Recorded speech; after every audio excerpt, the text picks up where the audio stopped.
Welcome, low ego action heroes and phoenixes. I'm Debbie Levitt from dcx, and welcome to the usual Wednesday Ask Me Anything. If you have questions you would like answered, if you're looking for advice, if you're looking to bring up a topic that you just want to talk about, this is the show for you. Every Wednesday I do this at 7 p.m. Italy time. Check your clocks. Hello, Ana Lucia. We are broadcasting live to YouTube, Twitch, and LinkedIn. And I would be happy to get questions from any of those spots. So if you've got a question, you can put it into the chat. It'll pop up on the screen. You can also send longer questions or anonymous questions to dcx.to/Q. Q for question. Hello, Faye. How are you? We did get a question last week right after I went off the air. I am so sorry to that person. I hope they will be here with us live or maybe watch this one later. I'm going to start with that question. But first, just a reminder to everybody, there is a multiverse and I hope you will join. Our Discord community is completely free and people are there talking about the ups and downs of work and life. So we welcome everybody there. It is completely free. We've got some events coming up. So we've got 2 Take Action Tuesday shows planned. We did one last night. Don't miss it. That was episode 275 on how I use Claude AI in generative qualitative research. And yeah, that's mostly that. So let's pull up this question. I haven't done this in a while. I think it's this one. Okay, so we were talking a little bit last week about what happens when somebody's not really a senior or a lead, but they get a senior or lead title. I'm sure Ana Lucia will remember that conversation from last week since she was a part of it. And someone sent in this question, and unfortunately I didn't see it until after we went off the air. And remember, you can send in questions 24 hours a day, and I do save them. So if I miss your question somehow, send it in and I'll get it up in the next show. So the question says, what do you recommend for a researcher who is feeling imposter syndrome for being designated as a lead for a project?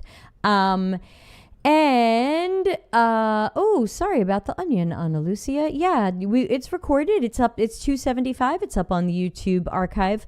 First of all, I have a lot to say about imposter syndrome. So first of all, I believe that imposter syndrome normally comes from a bad workplace or a bad manager trying to make you feel like you are not good at what you do.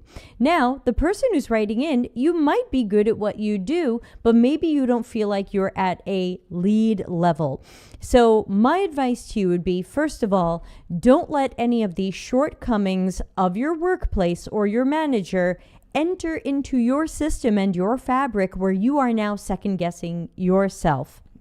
Now, if your manager expects lead level work from you and you're not a lead, that is hopefully a conversation you can have with your manager. Hey, I have 2, 3, 4 years of experience. I haven't been a lead before. I want to make sure I'm doing this right. Is there, what can you do to help set me up for success? If you feel like you can't have that conversation with your manager or you're afraid to or whatever, I totally get you. There are many people who come to my dcx coaching, what I call my work-related advising, and basically they use me as their coach and mentor behind the scenes. And that way, you don't have to say things to your manager that you don't want to say. I will be your fake manager. I will look at your work. I will talk to you about decisions you're making. I will help you use your time wisely. I will do my best behind the secret scenes to help you be that lead. The cost is €50 for a half an hour. The first call is free. People can check it out at dcx.coach. That website will explain both the work-related advising side of my coaching as well as the ICF kind of life coaching and personal development side of my coaching, because they are two different things, and you would need to pick which one works best for you. Ana Lucia reminds us there's also the factor of self-confidence and self-esteem. Imposter syndrome more often affects someone with low self-esteem than a high confidence person. I think that can be true as well. If you are feeling a bit low confident lately or in general, then it is much easier to fall into or spiral into the hole of, oh, I'm a fraud, I must not be good at this, I'm an imposter. And remember, you got the job, so you're probably not an imposter. You're probably good at this. You may or may not be doing your work at a lead level, but if they expect lead work from you, I would hope that they're going to help you and support you and make sure they're setting you up for success as a lead. And again, if they're not, and you have a little bit of budget, hopefully I can help there as well. So thank you, Ana Lucia, for the good point. Hot tea. We're in hot tea season and hoodie season. Old P-type hoodie. So yeah, that was a question that unfortunately I missed last week, and now I want to make sure we caught that. And again, do things to remind yourself of your confidence and that you are good at this. Make sure you're aware of what they expect from you that would make you a lead versus someone who's just doing the work with a higher title. Do they expect you to mentor others? Do they expect you to plan projects or estimate projects? And again, these are all things I can try to help with behind the scenes. If this especially if your manager doesn't seem to be supporting you. Hey, it's Ralitza. How are you? Ana Lucia says, some companies have poor definitions of senior and lead. I agree. Yesterday, I saw a senior UX researcher position that I won't apply to for other reasons that was requiring 3 years of experience. 3 for a senior. Yes, I've been seeing that here and there for some years. It's really, that was another thing I was going to say to answer this question, so thanks for reminding me, and that is, title levels are all over the place. They don't have the meaning they used to. That's why I want to understand, what does being a lead at your company even mean? Because I don't know. Because we see people with 2-3 years of experience who are suddenly being called seniors or leads. Does that mean they're doing work differently? Does that mean they're doing more or less? And I don't know. It really depends on what's in the job description. You can't tell anymore what someone's job is or what they're expected to do just because it says senior or lead or associate or junior. I don't even know anymore. So to the person who wrote in over here with this question here on my magic glowing hexagon, I would say, tell me more. What is going on at this job that you're worried you are not fulfilling? Because I don't know what that is or isn't, but I would want to see you get help primarily from your workplace. And if that's not available, secondarily from me.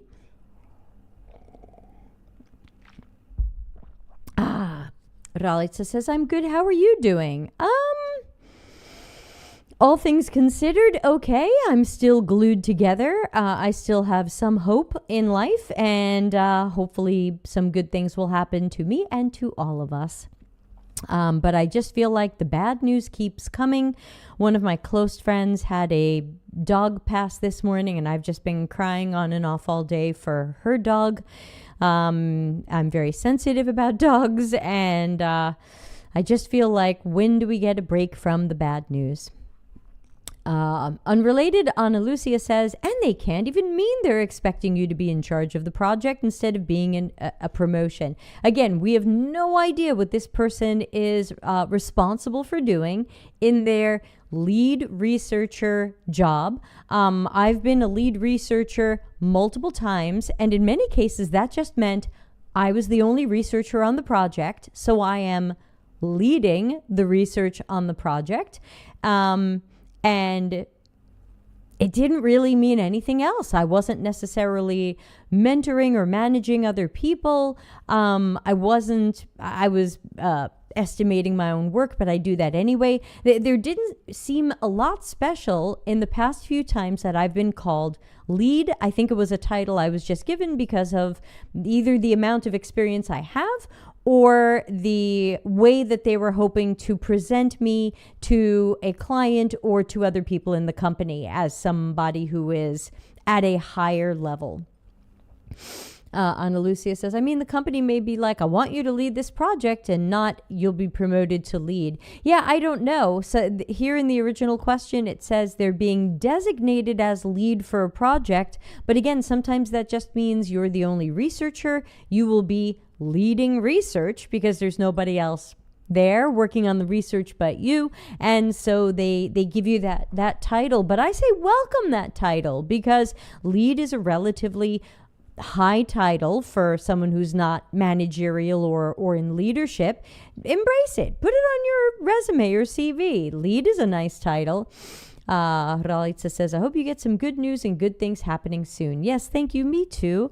I did have some good news that my American business insurance company paid for new laptops for me and Pier Mario. Pier Mario already got his. Mine is on the way, and it is having quite the UPS tracking adventure. It will be in my next book. Hi, Sarah. Oh, and here I am pooping on UPS, and here's Sarah. Sarah, you would not believe my UPS tracking adventure right now. Short version. My laptop was shipped from China, as would be expected. That's where they're custom built. I figured it would make its way to a major Chinese city and then make its way to Köln, Germany as a major UPS hub. No, first it went to Korea. All right, fine, stop in Korea, see if I care. Cool.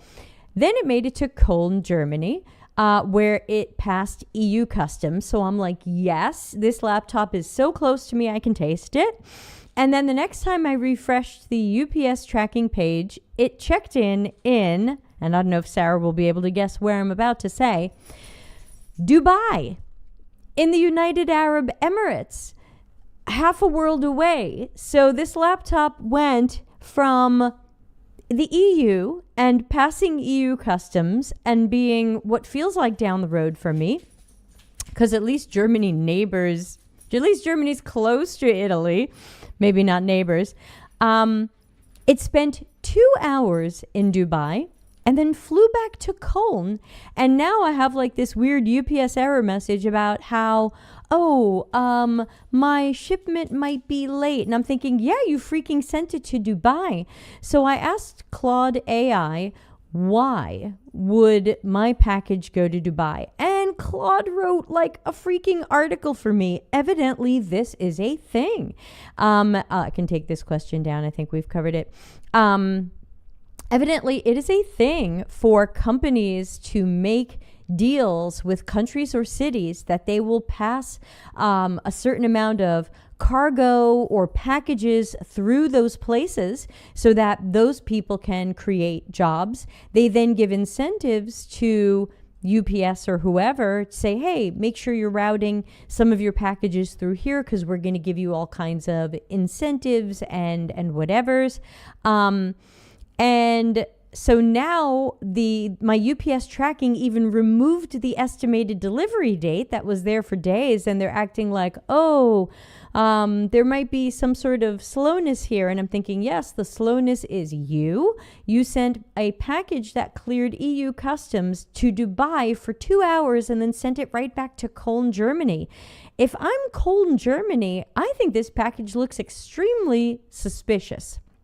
And of course, as a business consultant, I worry about, Sarah says a tour of the world. Yeah, that's pretty much what Claude thought. Yeah, and Ralitza says, that's quite the adventure. Yeah, my package is having a grand old time. But of course, to me, every time it lands somewhere, you are adding to risk. You're adding to the risk that this package is lost, damaged, stolen, tampered with, late. You know, this is something that I am waiting for and that I need because mine was stolen. And Lenovo did the right thing in building it ahead of schedule and getting it out to me early. That was great.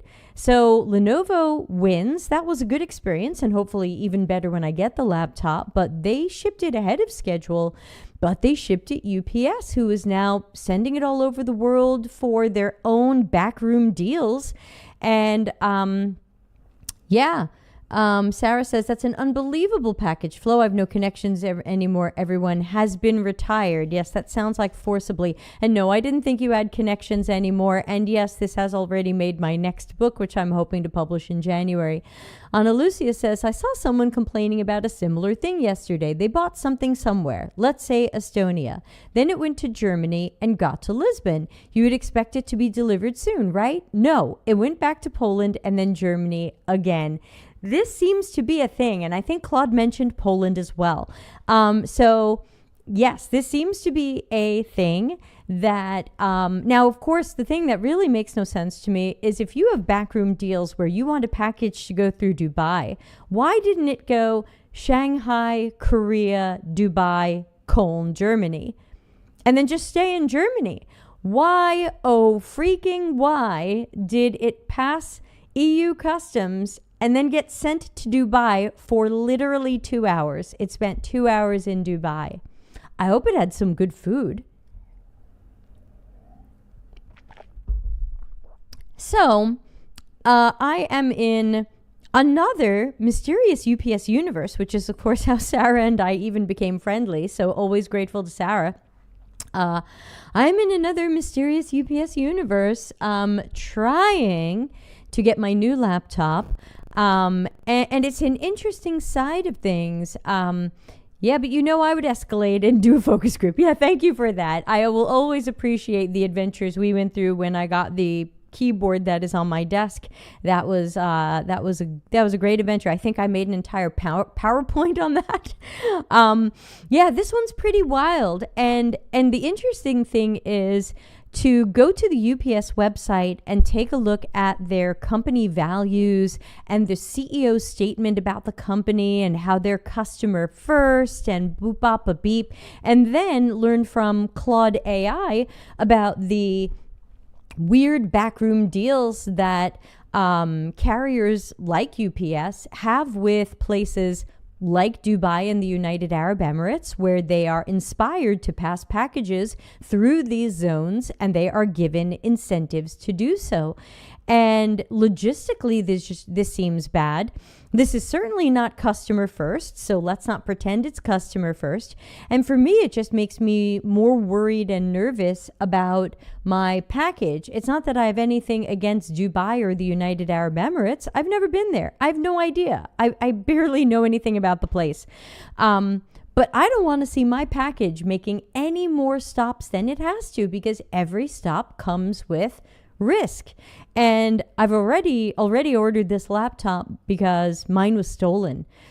I'd like to have a laptop, but UPS doesn't care, because UPS sees a laptop in flight and decides it needs to take a tour so that they can get some sort of kickback from Dubai. And I just don't get it. I don't get why Dubai didn't come before the EU. Why wasn't it Dubai, EU, leave it in the EU, get it to Debbie? This could have been such a positive experience. UPS could have redeemed themselves if they had delivered it. Now, again, the original delivery date is supposed to be this coming Monday, the 20th. So I can't totally complain yet. Maybe it gets here on Monday. But I am watching the tracking 5,000 times a day, and I am not impressed that now it's acting like, this package might be slowed due to, how does it say? Il pacco potrebbe essere soggetto a ritardi per condizioni operative, which means the package might be subjected to slowness for operational conditions. Yes, it's your operational conditions. Why did it go to Dubai? Why did you create the most suspicious looking package ever that made it through EU customs and then went to Dubai and is now coming through the EU again? So, according to this, my package has not moved since about 3 in the morning my time. It's 7:20 in the morning my time. That's not a good sign either. I have a lot of timestamps on this screen, and they all stop this morning at 3 a.m. And it just says operative conditions, but there's evidently nothing going on in the EU that would slow this package down. It's UPS. And UPS has now, this story is now in my next book that I'm working on. Congratulations, UPS. You just keep doing it. I will say, UPS in America was okay. I'll give it an okay, but it was not my favorite. FedEx in America was better. UPS here is a disaster. And FedEx here is okay. But the best so far in Italy, hashtag not sponsored, is DHL. DHL runs an incredibly tight ship here. They are really organized. Their stuff is always on time. The drivers are helpful. The workers in the stores have been helpful. DHL is winning over here by far. Maybe because they decided my package doesn't have to go to Dubai when it doesn't need to be there. Ana Lucia says UPS isn't a thing in Portugal. Yes, it's very new in America. Even a few years ago when Sarah and I were dealing with my wacky package, UPS wasn't a thing in Italy. When it got to Italy, they would pass it to another courier, usually one called SDA. But I think the Italian post office bought SDA, so now it gets passed to the post office once it makes it into Italy. Yes, I would love to comment. Probably, but you can't. So I get it. That's totally fine. Everybody play by the rules here. Ana Lucia says, I know UPS operates here, but no one ever uses them. They're way too expensive. Yeah, UPS has a building in my closest city, but I don't know who's working there and what they do. And I was under the impression that they still pass packages off to the Postal Service or SDA, which is a local courier. Worldwide, the best, Sarah says. I don't know if that's UPS or DHL or who we're talking about, but I have had, in America, I had good experiences with FedEx. In hashtag not sponsored, in Italy, I have had very good experiences with DHL consistently. Not sponsored. No one is paying me to say that. I pay these companies for the good and the bad.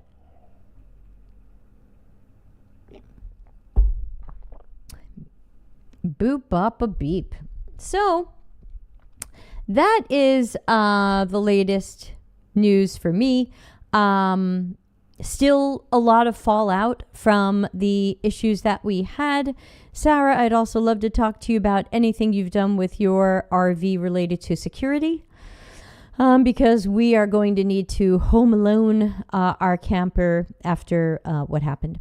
So, yeah, I think time is healing. It's amazing to think it's still, DHL is, I've been quite happy with them. Ana Lucia says DHL isn't too bad here, which is Portugal, just a bit expensive. DPD is also fine. UPS and FedEx are too expensive, aren't used as often. DPD runs hot and cold here. I've heard good things about it in other countries. I think DPD in Italy is BRT. I apologize if I got that wrong.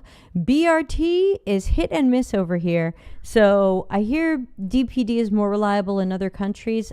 Here, BRT has been hit and miss with us, and I think they're DPD here, but I'm not totally sure. Americans are all going, what are you talking about? There's just FedEx, UPS, and DHL, right? Yeah, not in Europe. We have all these smaller, more regional couriers that compete with all these other ones, and sometimes these other ones just buy them because they're trying to compete more in Europe.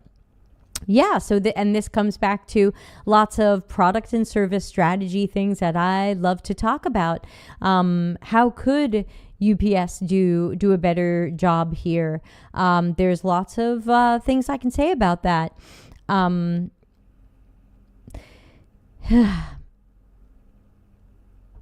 Anna Lucia says, you're right, DPD is BRT in Italy, and it's called something like Colissimo in France. It's a bit confusing when different designations for different countries. Ralitza says, I also like DHL. Whenever I shop with a store that uses them, I'm quite happy with the service. Yeah, in America, DHL is seen as a distant third. Like, ooh, DHL, when would you ever use that? You know, that's so weird. What? But they've been great when I've used them here. I've both sent and received a number of times, probably more receiving than sending, but I have also sent, and it was reliable and fairly priced for what it was. I did have to DHL some documents to America. That was expensive. I can't remember. No, did I use FedEx for that? I think FedEx came in a little bit cheaper than DHL, and I ended up with FedEx on that one. Anyway, let's think about the things that make us like a company and not like a company, from the big things to the little things. That's a quickie preview of what my next book will be reminding people about, that it's sometimes the little things that make or break the relationship, and how can we be better? I kind of think of it as a follow-up to Customers Know You Suck.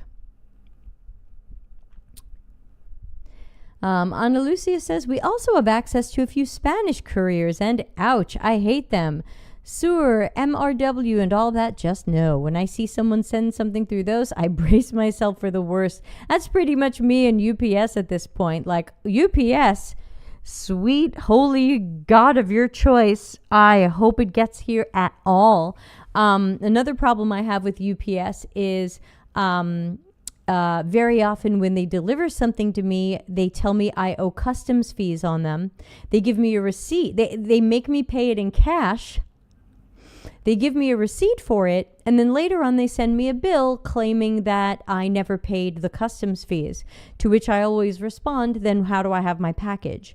If I didn't pay the customs fees, why would the driver give me the package? But the last time that I got a UPS package, I should find it in my photos, I took a picture of me handing the driver the cash. And when I got the bill from UPS saying, oh, you didn't pay the driver, and you owe us for the whatever, I said, here's a picture of me handing your driver the cash, and here's the receipt the driver gave me for it. Please stop writing to me and wasting ink and paper and stamps. I will keep looking for this picture because it cracks me up. It is literally a picture of me handing cash to a man in a small van. But that's how it goes. And when this package comes, I will take a video or a picture of the same damn thing. How did that end? They didn't write me back again. And that was a postal letter. It was a postal letter with a bill, supposedly for the unpaid money. And I think postally sent them back a copy of the receipt and a picture of me handing the money to the guy. And I was like, we're done here. Because I think it comes with a prepaid envelope so that I'll send them the payment. But it is, I grew up with the mafia, and like this stuff is just so obvious to me. So it's like, okay, this is the game. I get it, but I'm not going to play. Especially because the amounts of money are so ridiculous. I think the time they sent me the bill, it was 11 euros. And it was like, really? You're going to chase me for 11 euros when especially since I paid it. The guy gave me the package, and you have here it is. I found it. I found the picture. The picture says, Tuesday, September 3rd, 2024 at 10:19 a.m. So everybody please enjoy me giving this man the cash for the package. Here he is. Here's your guy. Now, you'll notice that's not a UPS uniform, since UPS is usually brown, but this is probably either SDA or the Italian Postal Service is yellow and a nice kind of cobalt blue. So, yeah, here's me handing it off. Here's the package. Here's my receipt. And here's this guy in his little van laughing when I told him in Italian, I'm taking a picture of me handing you the money. Who would have thought I'd need that later, right? Me. Why do I do anything? I do anything because I know what's coming. So when this package comes, there will be filming and videoing, but there shouldn't be customs fees due, because I think Lenovo is very good at logistics, and I think Lenovo would send this to me in a way that does not have money due. UPS normally tells me ahead of time how much money is due because they expect me to have cash, and I've not received a message yet saying that I owed money. Even when it went through customs in Cologne, Germany, I did not get an email saying that customs fees will be due. So I believe I will not have customs fees. I hope to not be surprised, because this is an expensive laptop and I do not want to pay customs fees on it. I'm going to trust Lenovo to get that right.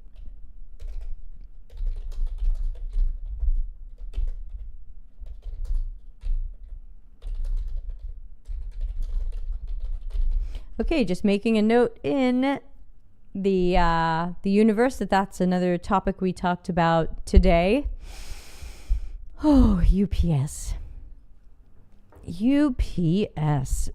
Claude and I need to brainstorm on what that could really stand for. And Dubai doesn't fit in there. There's no D. Unexpected parcel. I don't know what's S for, going all over the place. Oh, have a good dinner, Ralitza. Good to see you. Catch you later. When I stream from the vocal booth, you know I got my laptop, because that's where it's going to live. Ana Lucia says, the import processes in Portugal are quite nice. I have to pay ahead when it gets here. They email me to pay and then they deliver it. It's nice. Yeah, and personally, UPS could do that. UPS could say, hi, we're going to be delivering this thing to you. You owe €4, 11 euros, 2 million euros. Here's an online checkout. That way you'll have a record of paying it. We know you paid it, and it's not you handing cash to some dude. Because then I wonder what happens next. The dude gives me a receipt, and he gave me the package, so he's unlikely to tell UPS I didn't pay. Because if I'm UPS, I go back to him and I go, really? She didn't pay? Well, then why'd you give her a receipt and a package? So I would imagine the drivers are being honest. So then what happens next?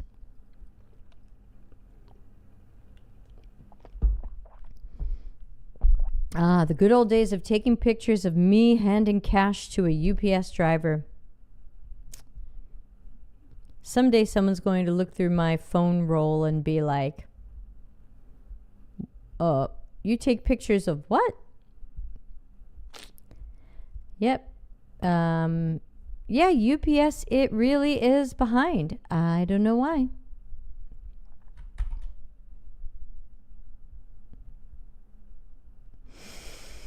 I can't explain it. Yeah. And of course, they're not customer first. They're not following their own values on their website. And I just feel like, when can we be honest about this? When can we say, we're not customer first? UPS has crap all over their website. I was looking this morning. We're innovative. No, you're not. Sending my package to Dubai so you can be greased is not innovative. Increasing my package's risk so you can be greased and incentivized is not innovative. It's not customer first. I'm not happy. I really wish companies gave me a choice on how to have things sent. But I've been a, what's the word I'm looking for? Loyal customer of Lenovo for many years. In fact, let me get something out of my drawer. Everybody hold on to your hats.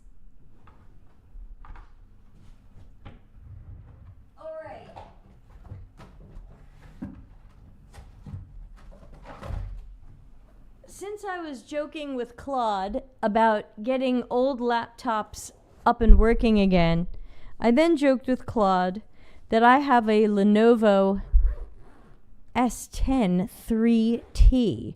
You heard that right. I have a Lenovo S10 3T. I still have the power cord. Lenovo S10 3T, you ask? What is that, Debbie? Well, boy, am I glad you asked. I thought it was one of the best laptops ever designed and made. It looks like this. See how small it is? Oh, now you can see my screen reflected. See how small it is? This is what used to be called, who remembers? This is a netbook. It looks like this.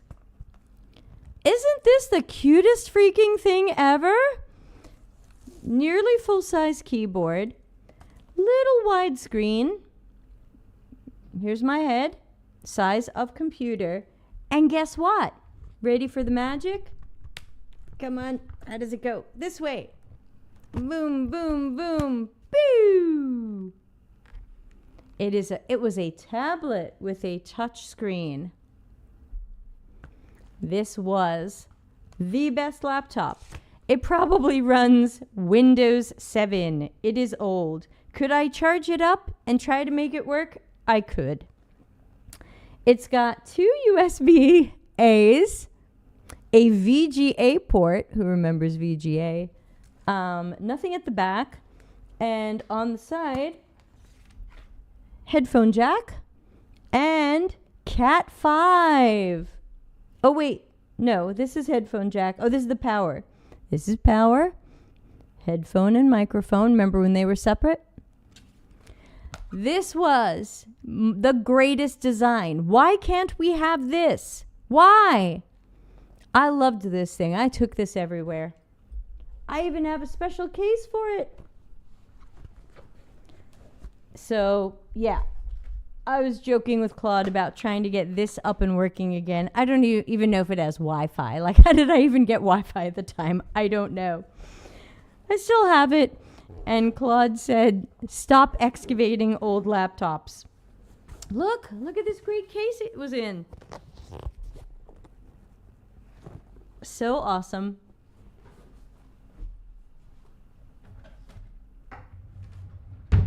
So yeah, I have drawers of old tech. I have everything. I have things from all kinds of eras. I have cell phones from 2003.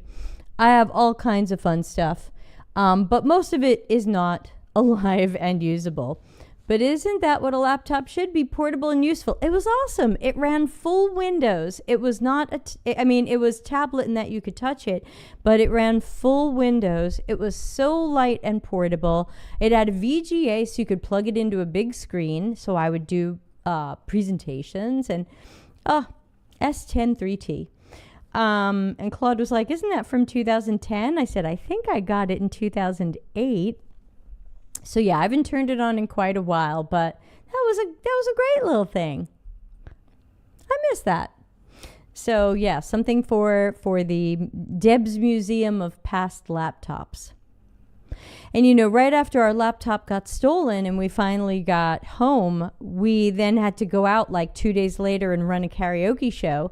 So I pulled out, please hold.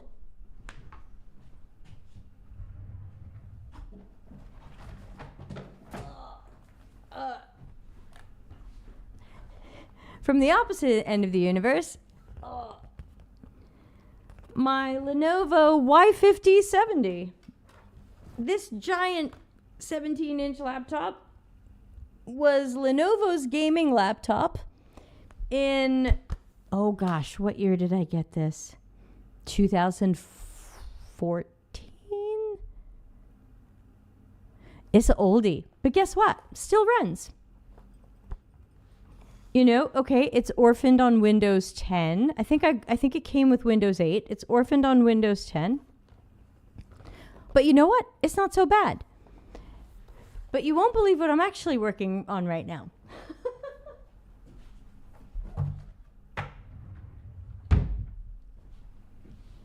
I'm actually working from my Surface Pro from 2015. Why? Because when they stole my laptop, they stole both of them. They stole my current Lenovo gaming laptop, which was a Y730, and they stole my new Surface Pro that I bought about 2 years ago, which was a Surface Pro 9. So I decided to pull out the old Surface Pro 3. Hold on.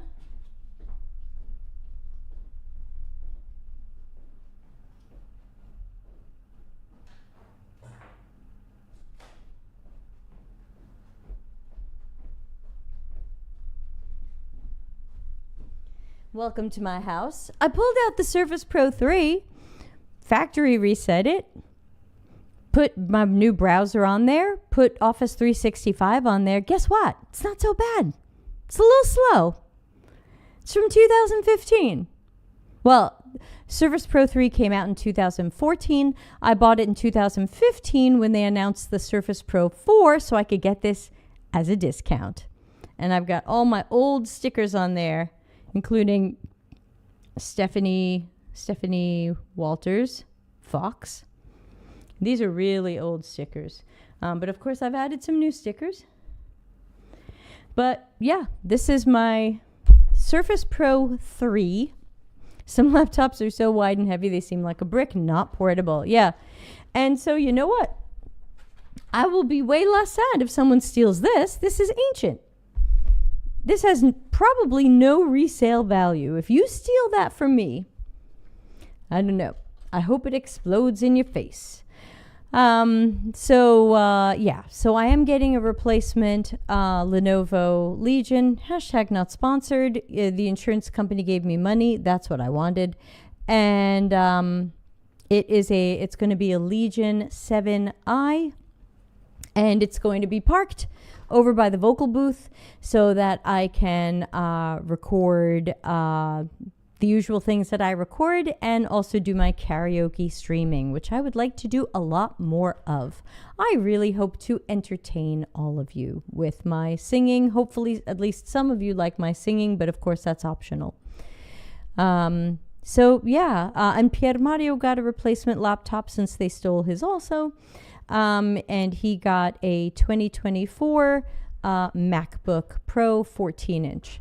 They had stolen a 2019 MacBook Pro. So, that I don't wish what we went through on most people, and getting new laptops is just a piece of the recovery.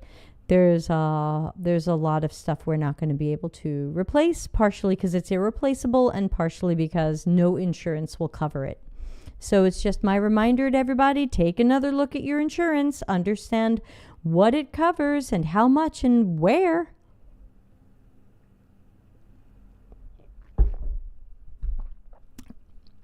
Anyway, this is usually Ask Me Anything. I'm here to try to help you. I know I've gone off on a tangent today, but nobody asked any questions, so I went off onto my own topics. Hopefully my topics will help others. I really hope that people will think about what insurance they have and check insurance and all of that, and be aware of it, because we thought we had some good insurance and then we were surprised by what it covered and didn't cover. So yeah, Ana Lucia says insurance is always a pain, and there are things I've noticed they don't cover and they should. Yes. We got lucky that my American business insurance covers computers and phones worldwide. Outside of that, my policy says it only covers stuff in your office, and my office is legally in Arizona, and so it wasn't covered when it was stolen here. So yeah, good time for people to check their insurance. We're certainly going to be shopping for some new insurance. I'm lucky that this is the first time this has happened to me in my life, and I'm 53. I know this happens to many other people, and sometimes it's happened more than once. So, I've been saying we're lucky unluckies, because it's certainly unlucky to have been, to have had so much stolen from us, but lucky that we are physically safe.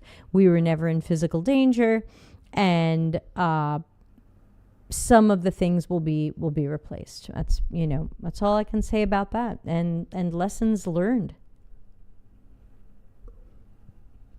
especially about not going to France. I'm not even sure I want to drive through France in the future. I think I might just drive around it. I'm just so furious at France.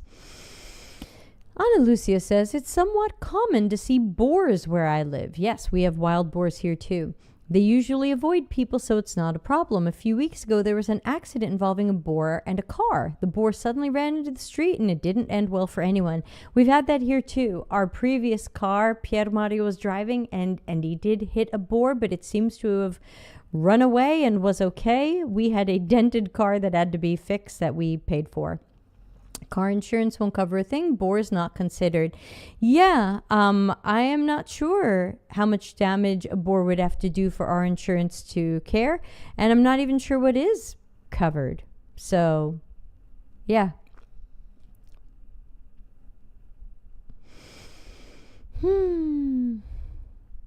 Anyway, if people don't have questions that I can answer, we can certainly wrap up the show. I will be here next Tuesday and Wednesday with more live streams. Ooh, the car had to be totaled. Too bad. We've got an actual question from Asmirella. Let's see.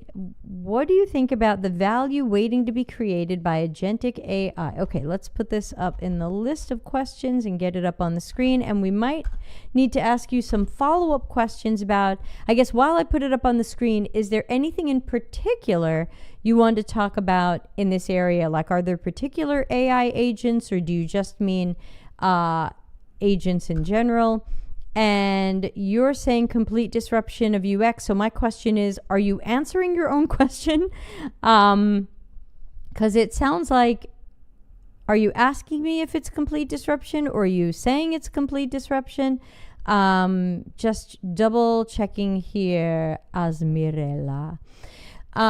So what do I think about the value waiting to be created by Agentic AI and GPT agents and APIs disrupting UX? So I think it really depends, because there's a lot of things that AI still doesn't do very well. So I think that while we will definitely see more AI being used in all areas of tech jobs, engineering, product management, business analysis, UX design, UX writing, UX research, I think we are going to see more and more AI tools or agents or AI API-based systems there.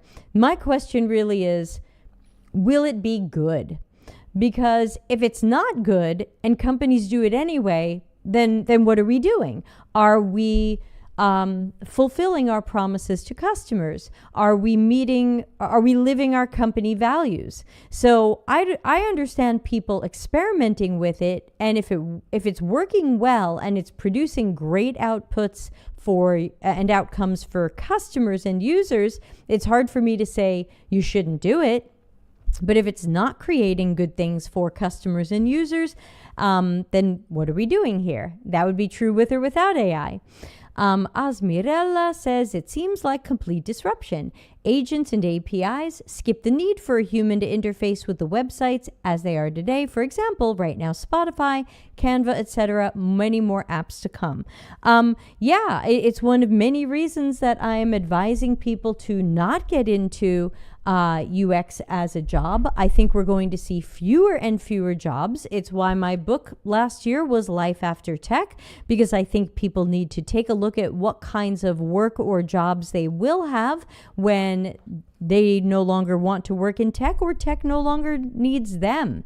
So I think that the direction that it's going in, and I wrote about this a year or two ago on Medium, is eventually teams that we have right now at jobs that might have 2 people, 5 people, 20 people. I think companies are going to want to reduce that to 1 person who spends all day prompting and babysitting AI.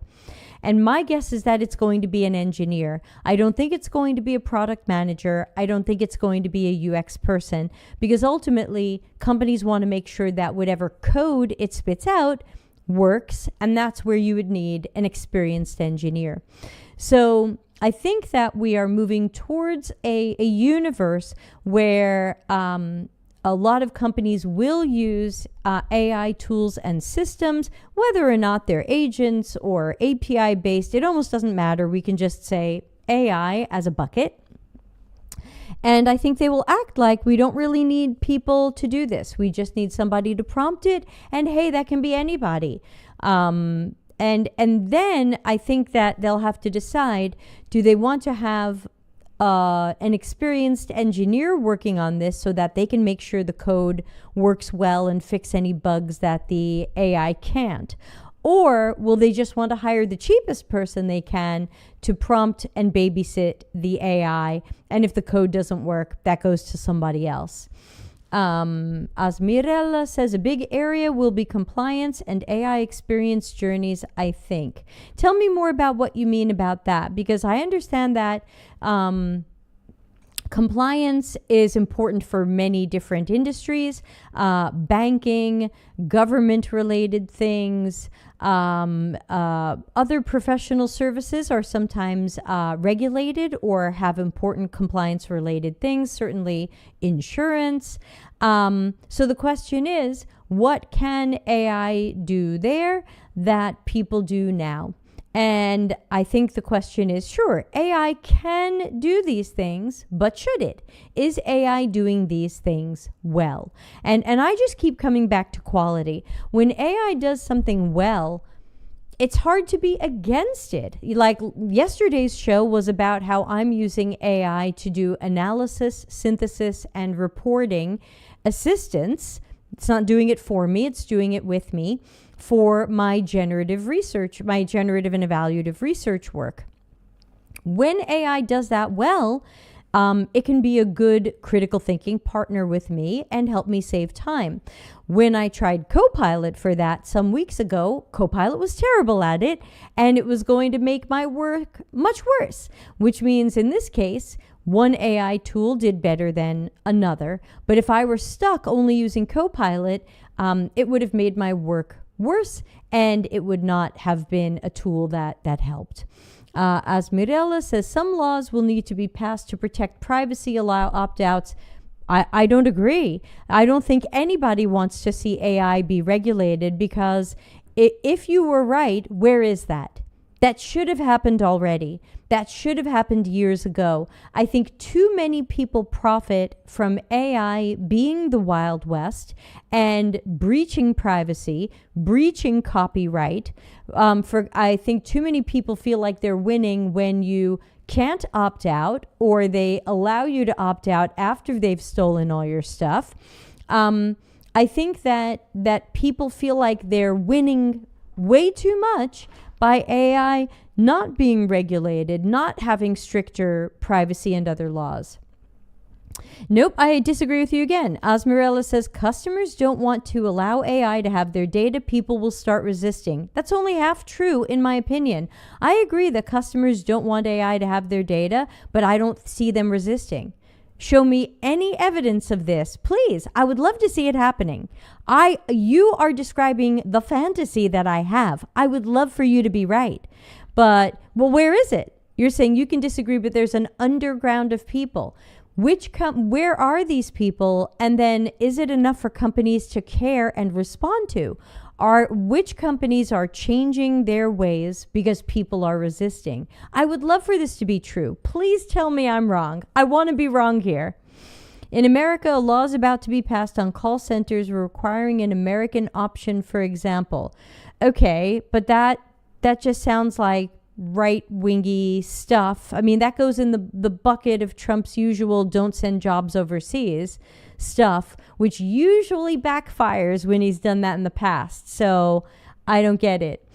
The EU is trying to regulate AI, but they're still studying the situation. It's somewhat interesting to see the backlash of opinions. Europeans are like, we want it regulated. Americans are like, regulations will kill AI, and I'm just eating popcorn. It's a huge customer experience issue. Sure, I agree with you. There's lots of bad customer service out there, from bad chatbots like I had to deal with today, to good chatbots, to bad people, to good people. You'll find these everywhere. But again, I think that I want you to be right. I want to see AI regulated. I want to see it not training on everybody's data. I want to see it not breaching privacy. I want to see it not stealing people's books and art and music. But I'm not seeing that so far. So far, it is taking everything and doing whatever it wants with it. and running with it. I actually have found some good AI chatbots recently. So unsurprisingly, Claude's AI chatbot isn't bad because it's Claude. Twilio's chatbot actually was very helpful. I don't know what it's based on, so I don't know what's under the hood, but Twilio's chatbot was surprisingly good. Hashtag not sponsored. Oh, another person wants to be banned. Why? What a loser. I mean, let's just be judgmental and say it. If this is what you're posting to my stuff, you are a loser. Now, I have to figure out how to dump you. Ban. Goodbye, loser. What a waste of time. As if, like, does spam still work? Do people go, oh, wow, I could buy viewers at that? Oh my gosh, that's what I should do. Like, really? Does that still work? Yeah, Twitch could ban these, but they don't care. Just like LinkedIn could be a useful platform for networking and finding jobs, but they don't care either. Asmirella says so many partners are from botting. Yeah. So, and it's interesting. It kind of feeds back into what you were just saying is this could be, you know, could you regulate this? Twitch could have stronger rules about this. Twitch could catch these things, especially before they happen. Like, why should I have to ban that guy? Twitch should absolutely recognize what that message was, ban that person for me, remove the comment, like figure out this could be done for me.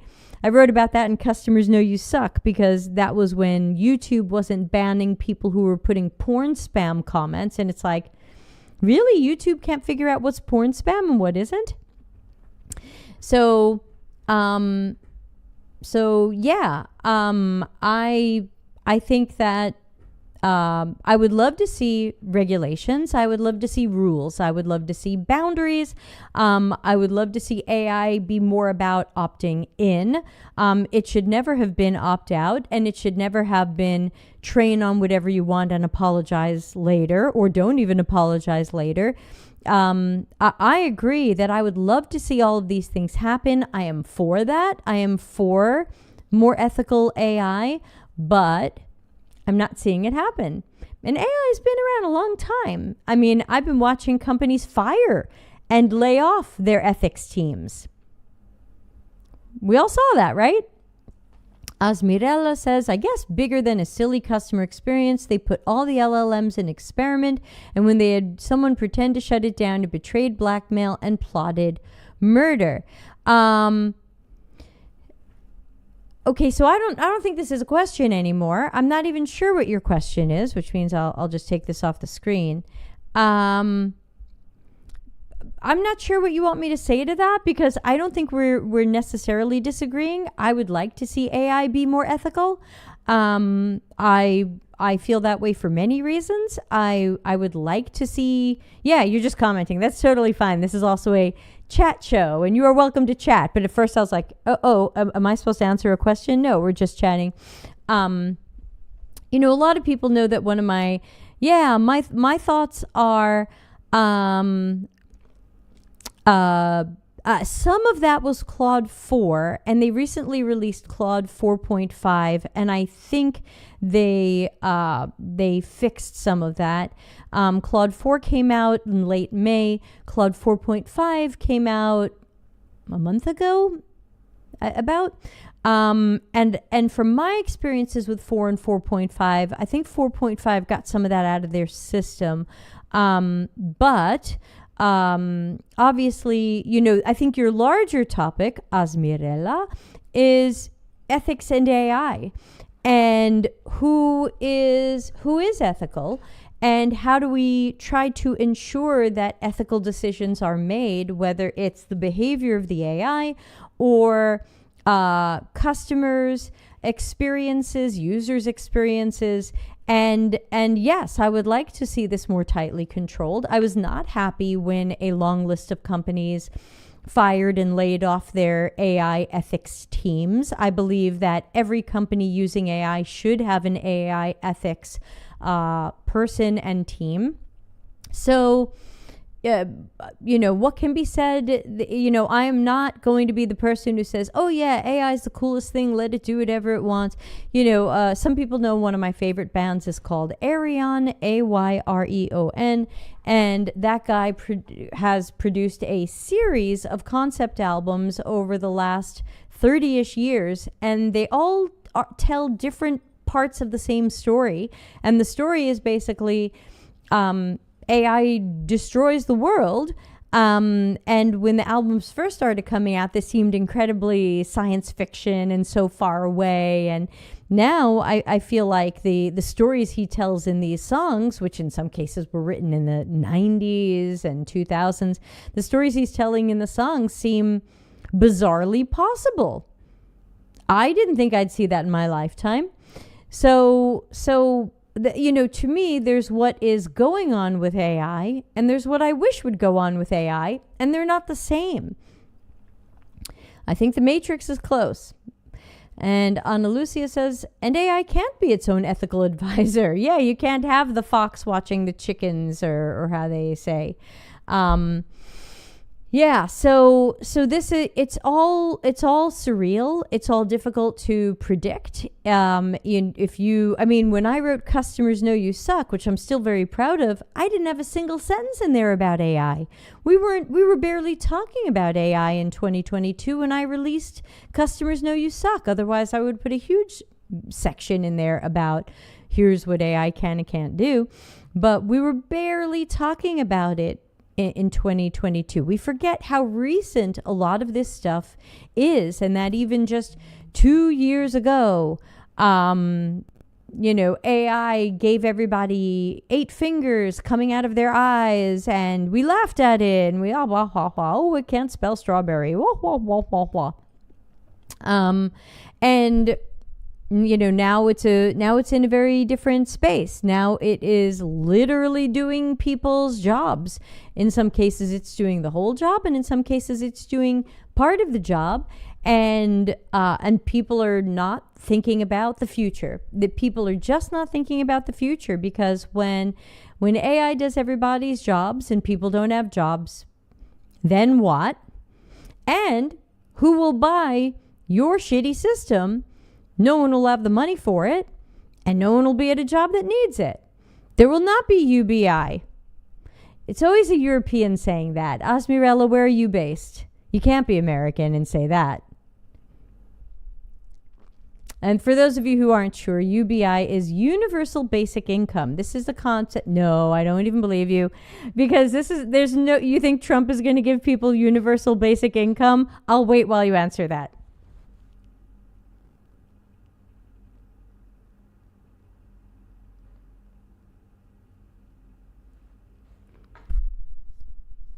Yeah, so Trump is not going to do that. If states do it, okay, but I can also see him invading those states and trying to keep those states from doing that. So that's something I hear a lot from people. Oh, universal basic income. And that, I believe, and I might mischaracterize it because it's not my specialty, but it appears to be the concept in which people are just given money every month to live and exist.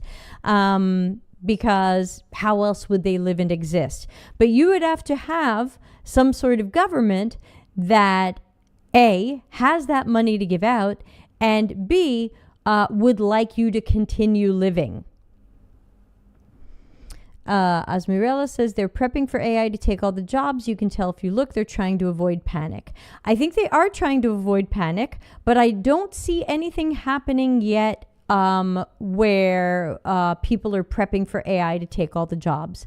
I know that the CEO of Anthropic was warning last year that he sees a future in a handful of years when AI does most jobs, and he said that as a warning. And I saw people all over LinkedIn saying this guy's a jerk and he's an asshole and he's lying to you, and AI is, the weird thing is, if you spend time on LinkedIn, you will mostly see AI is shitty, it's hype, it can't get anything right, it's losing companies money. And I think people are really missing what's really going on, and some of that is what Asmirella is saying. Ana Lucia says, my stance about AI is wait and see, because it needs to reach a new groundbreaking innovation, and it doesn't seem it will be reached in a timely manner. I'll wait and see. But I'm trying out Claude to do some things. I still believe that AI will take most of our jobs before I retire. So I'm 53. I could retire as early as 62 if countries still have money to pay pensions or Social Security. I don't want to retire. I want to work until I'm 90 like my grandma did. But I believe that the jobs won't be there. I believe that companies will keep moving jobs to the lowest paid people they can find.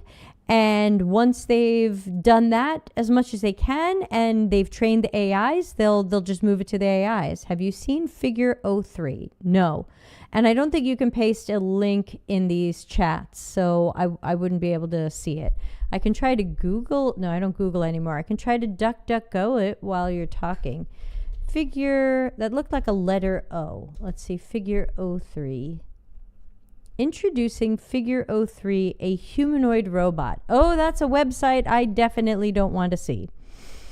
Yeah, so I did see a few things about the humanoid robots, and my main impression was that's for rich people.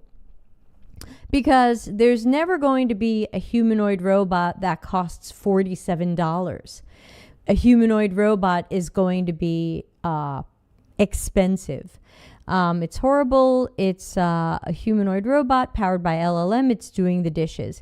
Yeah, I've got a dishwasher, and I'm happy with it. And I'm not afraid to put the dishes in and then take them out. And the dishwasher was only about 500 euros, much cheaper than a humanoid robot. We won't have the jobs to afford it. They will just do the work. Yeah, or for me, it's for rich people, right? But those plumber jobs we keep saying will exist. I think plumber jobs and trades will last longer. There's a lot of complex physical movement and thinking that would have to be in place. I still think that's going to take longer than replacing product managers. So, and also, I guess, Asmarella, I guess my question is, what can we do about it? Because this is sometimes a topic that people bring up. AI is going to take everything. It's going to take every job. It's going to do everything. It's going to do your plumbing. It's going to drive your car. It's going to fold your laundry. It's going to raise your children. What should we be doing? I have no idea. Yeah, I didn't see The Matrix. I don't enjoy movies. So I didn't see it. So yeah, I have no idea either. So I don't know what advice to give people other than I believe we are going back, because remember, AI doing some of these things or a robot doing some of these things implies that you can afford the AI or the robot. I don't necessarily think these future AIs and humanoid robots are going to be affordable for most people.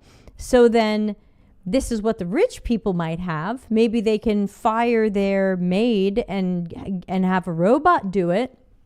But it's not going to be for the everyday person.